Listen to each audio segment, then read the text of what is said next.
गुलाम को जब तक उसकी गुलामी का एहसास नहीं होता कि वो जो कार्य कर रहा है वो एक गुलामी की तरह है, तो उसके अंदर जागरूकता पैदा नहीं हुई। और अभी मालेगांव शहर के मजदूरों को ये चीज समझ में नहीं आई कि उनके हक अधिकार क्या है। शहर में क्या है, कारोबार में पूरी तरीके से इलीगल है, उनके पास कॉर्पोरेशन का एनओसी नहीं लेता। कारीगर मजबूती से हमारे साथ खड़े रहे तो हम कोर्ट में भी अगर वो बोले हमारा केस दाखिल किया जाए तो हम कोर्ट तक भी उनकी मदद करने के लिए तैयार है, बिल्कुल पीछे नहीं हटेंगे। अगर मजदूर का हक नहीं मिलता है तो उसके लिए हर हद तक गुजर जाएंगे।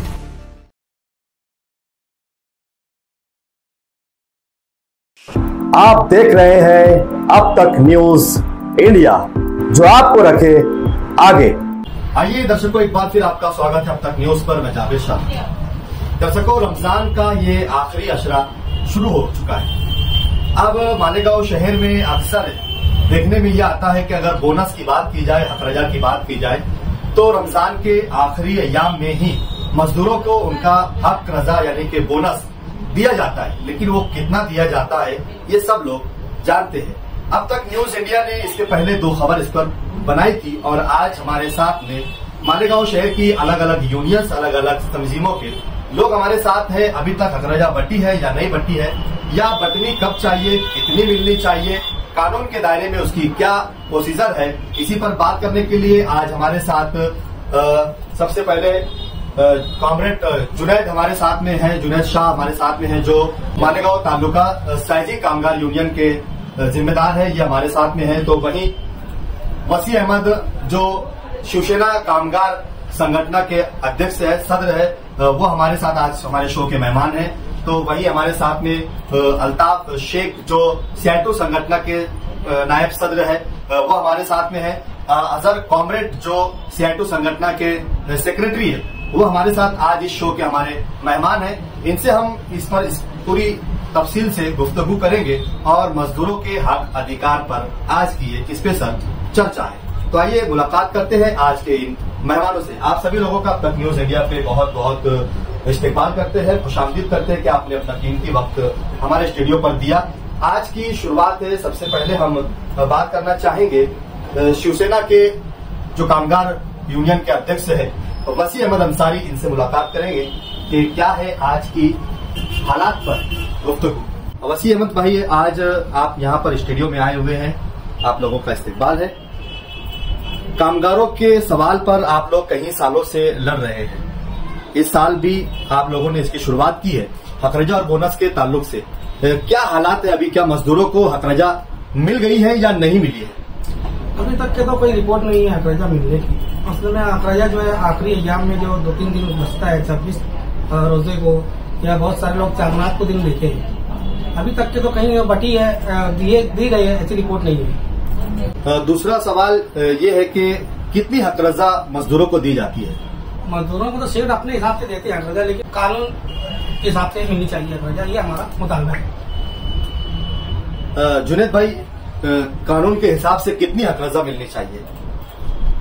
कानून के हिसाब से लेबर ऑफिसर ने कहा है 8.33% से और ज्यादा से ज्यादा 20% से। तो एक मजदूर हफ्ते का 3,000 रुपया का काम करता है तो साल भर का उसका 1,50,000 रुपया होता है। तो 1,50,000 रुपये का 8.33% से 18,000 रुपया बोनस बनती है। क्या मिलता है इतना? न, ये सिर्फ 1,800 रुपया देते हैं और 1,500 रुपया देते हैं, कोई 2,000 दिया तो दिए। अल्ताफ भाई, देखने में ये आता है अक्सर कि इस हक रजा को लेकर मजदूर और सेठ में काफी तनाजे भी होते हैं, और हक रजा जब बढ़ती है तो सेठ ये बोलकर देता है कि तुझे कितना महीना हुआ, 3 महीना, 4 महीना, 6 महीना, साल भर, इस हिसाब से भी हक रजा दी जाती है। बिल्कुल बिल्कुल जावेद भाई, आपने सही सवाल किया। वो लोग महीना देखकर भी देते, ये बहुत ही गलत बात है। जबकि पूरा साल लूम चलता है, इनको पूरी हक रजा देने को होना, लेकिन ये पूरी हक रजा नहीं देते और महीने देखकर 500 रुपया, जो 3-4 महीने हुआ उसको सिर्फ 500 रुपया दे देते, बोलते तू 3 महीने चलाए, ये 500 ले और गाने। अगर वो ऐसा करते हैं तो जो 15-20 साल से चला है फिर उसके हिसाब से उनको भी बढ़ता देना चाहिए। बराबर। तो उसका कानून मतलब क्या है, चाहे वो मतलब 1 महीना चलाए हो या 3 महीना या 6 महीना या फिर साल भर? देखो, 3 महीना अगर वो चलाता है तो गवर्नमेंट के हिसाब से तो वो परमानेंट हो गया। अगर 1 महीना चलाता है तो ठीक है, वो उसके हिसाब से दे दे, लेकिन परमानेंट अगर वो 3 महीना चलाने के बाद हो जाता है तो शेड का काम है उसको पूरी हकराया देना। अजहर भाई, आप बहुत सालों से CITO संगठन से जुड़े हुए और काफी मजदूर यूनियन पर आप लड़ते भी रहते हैं, और इसकी वजह से ये हुआ है कि आपको, अल्ताफ भाई को कई जगह से काम पर से भी हटा दिया गया इसी लड़ाई की वजह से। फिर भी आप लड़ रहे हैं। क्या मैसेज आप उन मजदूरों को देना चाहेंगे जो लोग कहीं से काम पर से नहीं हटाए गए लेकिन वो भी डरते हैं सेठ लोगों से? देखिए जाबिर भाई, इसमें ऐसा है कि अल्हम्दुलिल्लाह अगर मैं मजदूरों के लिए लड़ता हूँ तो अल्लाह का करम है कि मैं खुद एक मजदूर हूँ, और मजदूर होने के नाते जो मेरा मजदूर भाई जिनके लिए मैं लड़ रहा हूँ, वो जो परेशानी झेलते हैं, जो मुसीबत अपने सर पे झेलते हैं, मैं उससे जूझता हूँ।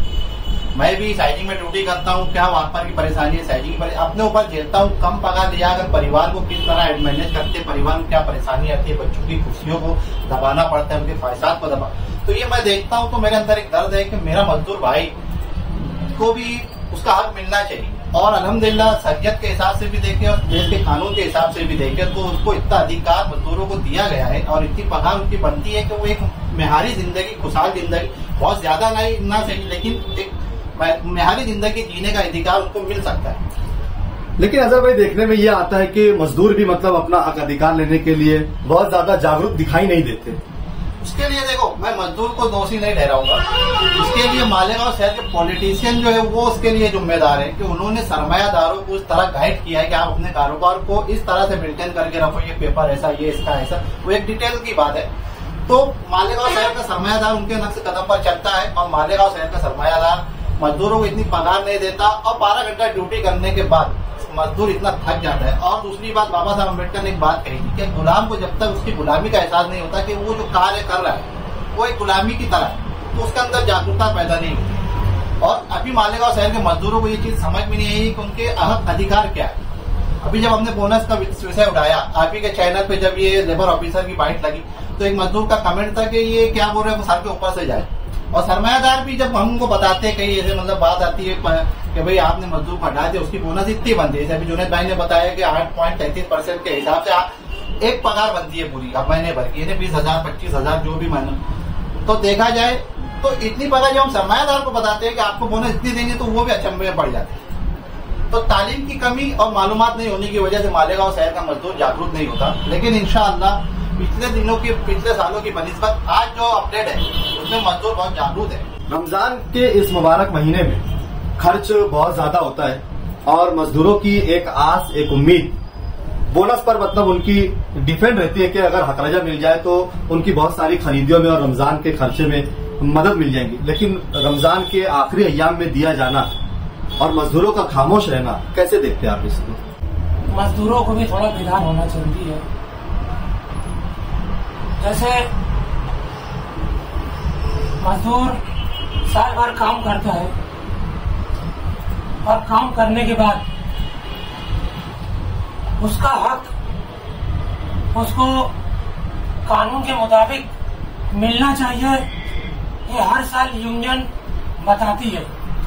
लेकिन अगर मजदूर बेकार नहीं होगा, वो खुद अपना हक नहीं मांगेगा तो यहाँ के सेठ लोग भी मजदूरों को उनका हक नहीं देंगे। और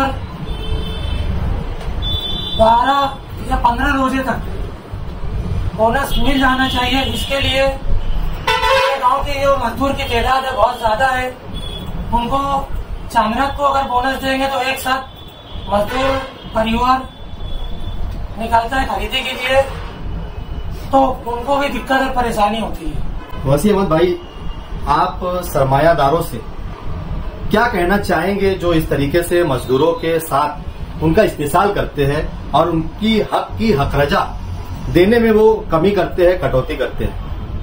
सरमायादार जो है कानून के दायरे में रह करके मजदूरों को बोनस दे, मैं उनसे दरख्वास्त करता हूँ। और उनका कारोबार भी इलीगल तरीके से है। शहर में अगर देखा जाए कारोबार जो है पूरी तरीके से इलीगल है। उनके पास कारपोरेशन का एनओसी नहीं रहता, कारखाने के अंदर कोई फैसिलिटी नहीं रहती। अगर कागजी कार्रवाई करने पर कोई आ जाए तो कारखाने पूरे बंद हो जाएंगे। उनको ये सब चीज सोचना चाहिए कि वो कोई गैर कानूनी तरीके से उनको समाज बुझ करके नहीं। लेकिन अगर कारखाने बंद हो जाएंगे तो फिर मालेगांव शहर में जो 3 लाख मजदूर है उनका क्या होगा? कारखाने बंद हो जाएंगे, लेकिन वो कारोबार को अभी पीछे गुज़िश्ता हफ्ते जुमागर होते कारखाने में आग लगी, तकरीबन 62 लोगों का कारखाना था मेरे ख्याल से, तो जलकर राख हो गया। अब वो कारखाना पूरा अगर कानूनी तौर पर हो, कारखाने का इंश्योरेंस हो, उसके अंदर फायर का नाश हो, तो इतने नुकसान नहीं हो पाएंगे और नुकसान की भरपाई कहीं ना कहीं उनको हुकूमत से मिल जाएगी। लेकिन वो चाहते ही नहीं कि कायदे से हो।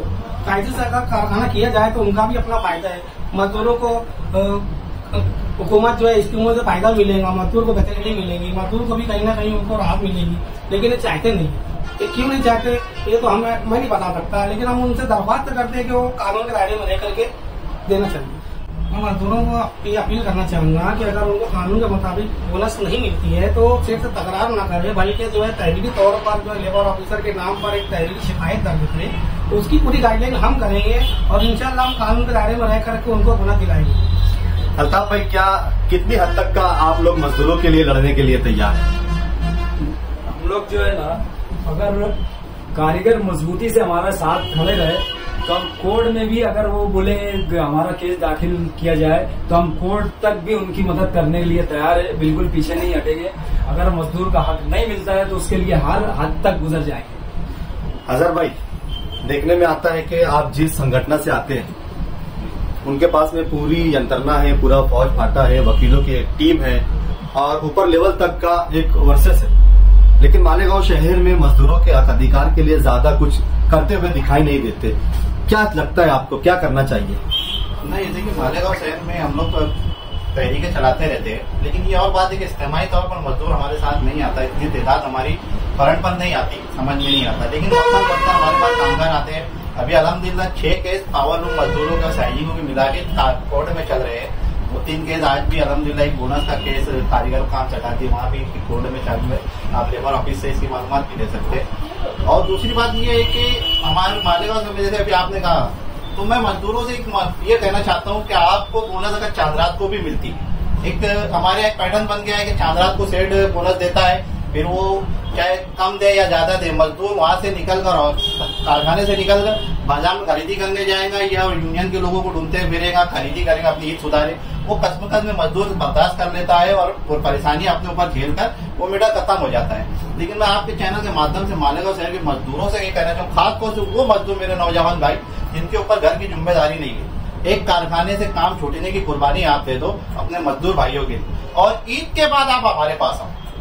जरूरी नहीं है कि चांद रात गुजर गई, ईद गुजर गई तो केस दाखिल नहीं हो सकता। ईद के बाद आप हमारे पास आओ, ईद के बाद 15 दिन के बाद, चाहे 1 महीने के बाद हम आपका केस लड़ेंगे और इंशाअल्लाह आपको बोनस हक के साथ दिलाएंगे। और इसी के साथ चाहे मजदूरी बढ़ाने की बात हो, किसी भी विषय पर मालेगांव शहर में सिटो यूनियन हर वक्त लगे रहती है और अल्हम्दुलिल्लाह अच्छी से हम लोग अभी जागरूकता भी पैदा कर रहे हैं।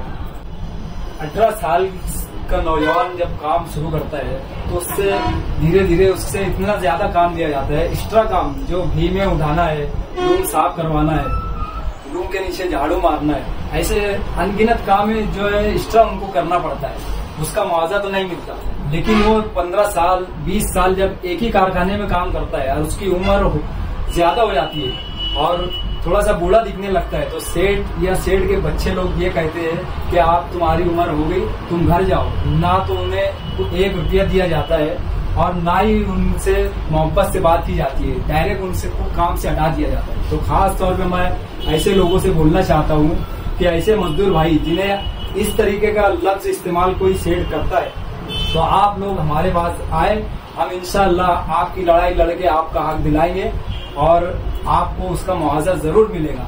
आप सिर्फ हमारे पास आए, हमारी यूनियन से टच हो और जितने भी मालेगांव शहर में यूनियन है, किसी के भी पास जाके आप अपना मसला रख सकते हैं, आपको आपका हक जरूर मिलेगा। और आखिरी में मैं जाकिर शाह और अब तक न्यूज चैनल के तमाम स्टाफ का शुक्रगुजार हूँ कि वक्तन फक्तन उन मजदूरों की बात को उठाते रहते हैं और वो भी बेबाकी से उठाते हैं। अल्हम्दुलिल्लाह उनके चैनल को और तरक्की दे। पिछले 2-3 सालों से हमने सफाई कामगार घंटा गाड़ी के आंदोलन को भी किया, तो जाकिर शाह और उनकी पूरी टीम ने हमारे इसको बहुत अच्छा कवरेज दिया और हमारी आवाज को हुकूमत तक पहुंचाने और ऑफिसर तक पहुंचाने में अब तक न्यूज चैनल का काफी सहयोग रहा है। और मालेगांव शहर के मजदूरों की आवाज को वक्तन फक्तन वो उठाते रहे और आज भी हमको उन्होंने पर मौका अपने असर में बुलाकर अपनी जिम्मेदारी को निभाया है। हम चारों यूनियन की जानिब से और दीगर हजरात जो यहाँ हाजिर नहीं है उनकी जानिब से भी अब तक न्यूज चैनल के स्टाफ और जावेद शाह का शुक्र अदा करता हूँ और उनके लिए दुआ दो।